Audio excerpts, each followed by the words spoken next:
Welcome back. It's 27 News First Mid-Morning. You don't have to throw in the towel with all those tempting foods and beverages that you'll find at all the celebrations this holiday season. You just need a great holiday survival guide for managing food and stress. We're joined by fitness expert Jay Scott from Cutting Edge Fitness Solutions, CE Fitness. Right. And we're glad that you're here today. I'm glad to be here. So it can be done. We can survive this season.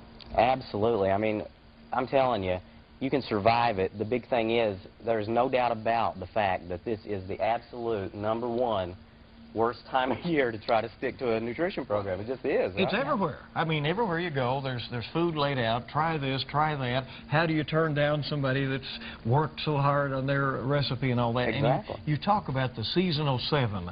Is that how much weight people usually gain? You know, that kind of varies a little bit, Yeah. but yeah, the average is 6 or 7 pounds, which is amazing that people gain that between Thanksgiving and the New Year. So yeah. That's a short span of time to gain 7 pounds. Yes, isn't it? And that's average for Americans. So, yeah. So what do you do? The big thing is, forget about perfection. You know, that's just not going to happen. You're not going to be perfect. You're going to mess up, and if you can get that through your head, you're going to be ahead of the game. When you eat something bad, what you need to do is admit it to yourself and get right back on it the next day. Really, another thing is go ahead and eat on the holidays. I like the way you put this, you know, that you don't have to, because so many people torture themselves on that day. They do. The thing of it is, you know, I've heard people say, well, I'm only going to eat. The thing is, the days in between are the ones that are getting you. And so you need to just watch those days, and then I guarantee you, on Christmas, I'm eating. So. Yeah. But you're not going to eat the whole day long, right? What do you do the rest of the day? I like to eat at the noon meal. You got plenty of time to digest your food, and it doesn't affect your sleep pattern, which is starting to be more of a problem with me now that I get older. So I do that, and then I'll snack just a little bit during the afternoon, and then that's the day. All right, so we've talked about input, that is what everybody eats and grabs, and all of that is available out there. Now, how do you work it off, or you know, or get into that? There'll be a lot of New Year's resolutioners that are going to do better with exercise. How do you ensure that you do that, Jay?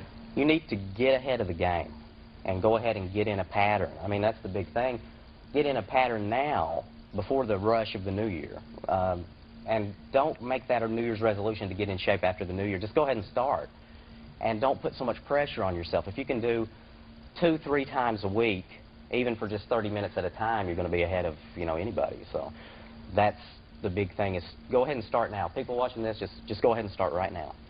One of the things I really like in the things that you write is that you have a sense of humor. Are we sometimes too hard on ourselves when it comes to this topic? Yes. I mean, I've been in great shape. I've been overweight, and there's pictures on my website, and it's www.cefitness.net.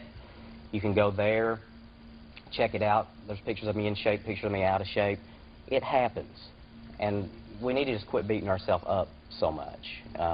And people do. That's what they do. They just beat themselves up. But we know about all the health challenges that Kentuckians face and all of that. There's a lot of trouble with obesity and all that. Yeah. Tell us about the benefits of being in better shape, of watching that diet and getting some reasonable exercise. You know, exercise is just always going to be good for the heart. It's always going to be good for the body. And it's always going to be good for the mind. And I've got studies up on my blog. It shows that exercise, you know, regular exercise is even better than some antidepressant medicines. And that, to me, is just, it's amazing that we have science to back that up. So it's going to make you, you know, you get the blues in the winter. Well, you're going to pull out of that with exercise, you know. No, you don't need antidepressants, so. All right. And your website? It is www.cefitness.net. And that is CE-Fitness, all one word, .net. I put up a blog every week. I have 3 free videos on there. Go there, sign up, get the videos, and stay tuned to my blog. I get a new one up every week. So. All right. Good advice at an important time of the year. Don't stress through the holidays. We can all make it there. All right. Jay Scott, everybody, personal trainer. Thanks. Appreciate you.